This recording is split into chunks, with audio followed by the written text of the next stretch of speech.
What's up everyone, welcome back to Kubrick Corner with me, Sean Wilson. On my final review of 2017, you can probably guess from the t-shirt what the movie is. In case you haven't noticed, Star Wars The Last Jedi is out in cinemas now, the follow-up to The Force Awakens now.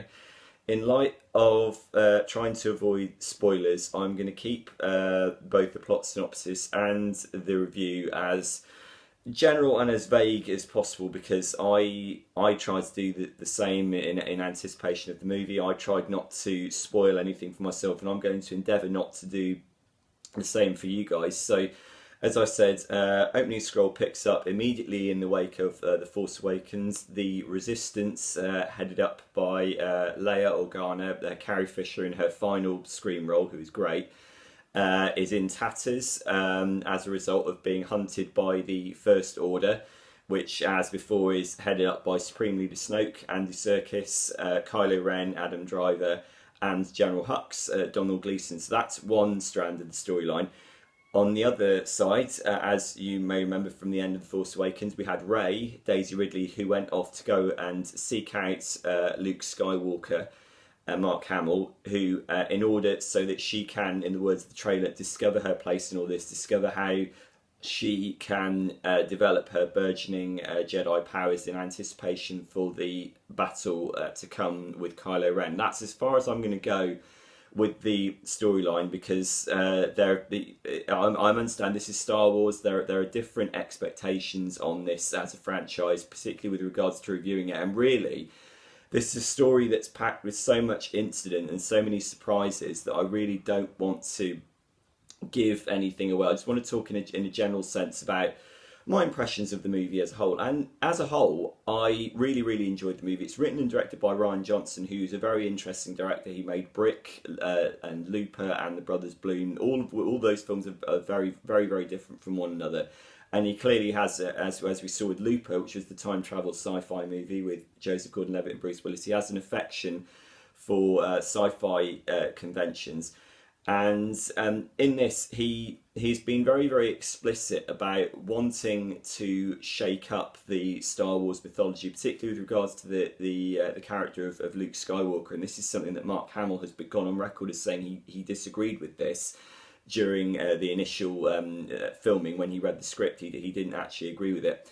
And that, I think, is actually one of the more interesting and bold sides of the story. The fact that it reframes the whole Jedi ethos as something much more tortured, more angsty, more paranoid, more racked with a sense of guilt, rather than the sanctimonious holier-than-thou approach from the original trilogy, and to an extent the prequels as well. That works really well, and it gives a Mark Hamill, who, let's not forget, returns to this franchise in a substantial role for the first time in more than 30 years, gives him a really good chance to show his acting chops. I think Mark Hamill is a very underrated actor, and his scenes with Rey are very convincing and very atmospheric and very tortured. On the other hand, you have the rebel resistance side of the storyline. Now, this is where, for me, the story gets a little bit wobbly. It's absolutely no fault of the actors. As before, as I said, we have Carrie Fisher back,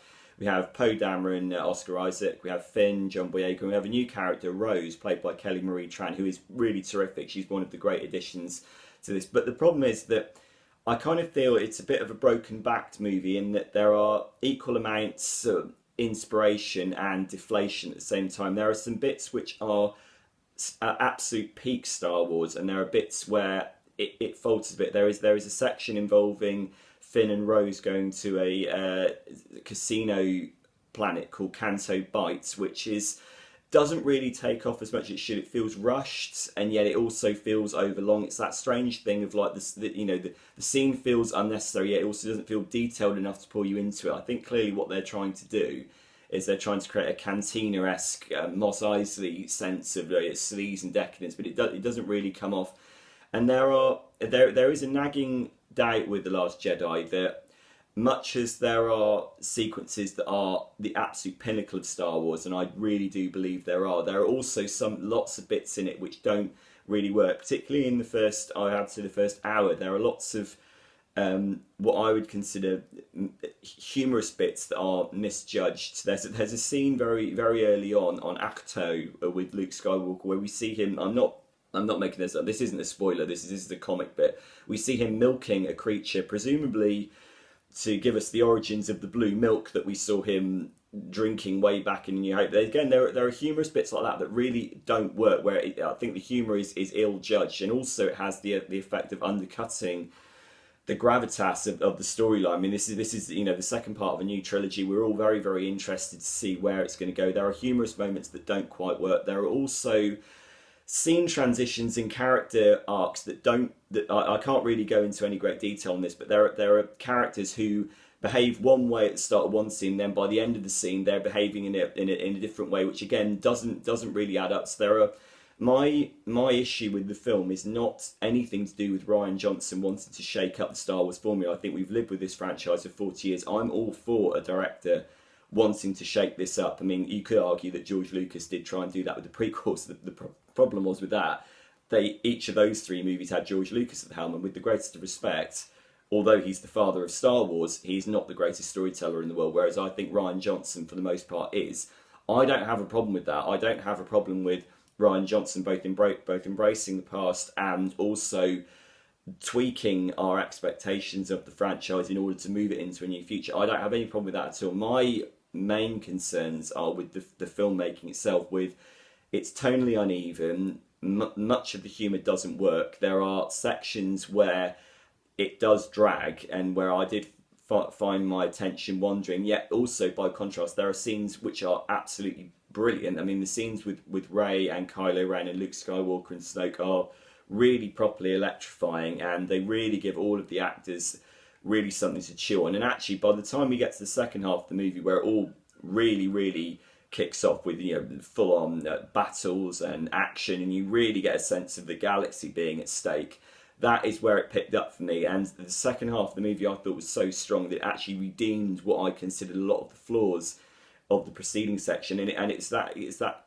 strange experience where it reminded me of why I like going to cinema, why you go to the cinema to see lots of different movies, but there is a special thrill about going to see a Star Wars movie on the big screen, all its screen-filling glory, and there is a lot of spectacular scene-filling stuff. I mean, one could argue, I did think of this, one could argue that maybe there is almost too much in each frame. It almost does border on self-parody. It's like how Rian Johnson almost seems to have gone, how much Star Wars iconography can we pack into one scene? It almost does verge on self-parody, but I went with it because I really appreciate his ambition, in spite of the fact that the movie is tonally messy and it's inconsistent, and it maybe structurally it's a bit uneven. I admire his ambition. He's quite clearly a fan. He clearly adores Star Wars. He's said himself in interviews that he played with the toys when he was younger. He grew up with the movies. That is without question.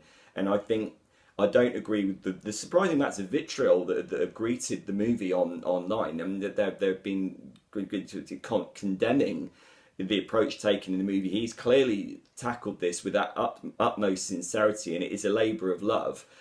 I don't think that can be denied at all. And I think when it comes back to the character of Kylo Ren, brilliantly played by Adam Driver, it finds a very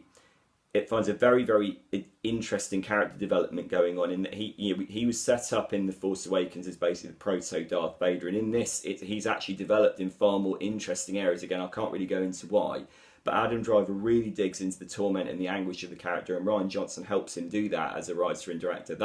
That stuff works really well. So it's not The Empire Strikes Back. I've seen several reviews which have committed to that. It's not The Empire Strikes Back. That is still the best Star Wars movie. I think that's a non-partisan opinion.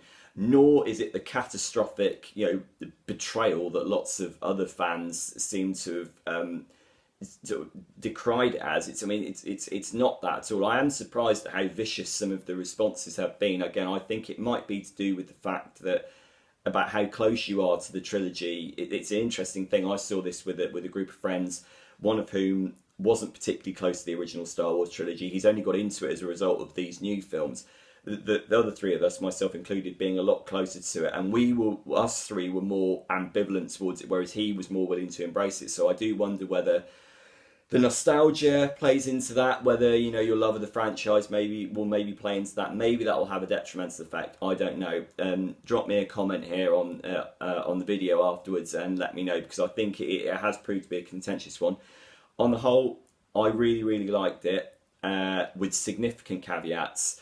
But you can't deny that when John Williams' fantastic score kicks in, with its array of new trilogy themes and also old trilogy themes as well worked in, it gets the heart pounding, and you combine that with the majesty of the visuals, and I think this is one of the most visually beautiful Star Wars movies ever made. I think Rian Johnson does find a new visual language for this film. There are shots of ships piercing other ships, and there's a teacup rattling which anticipates this onslaught of alien creatures. You find the visual poetry of the movie is fantastic. It's really great.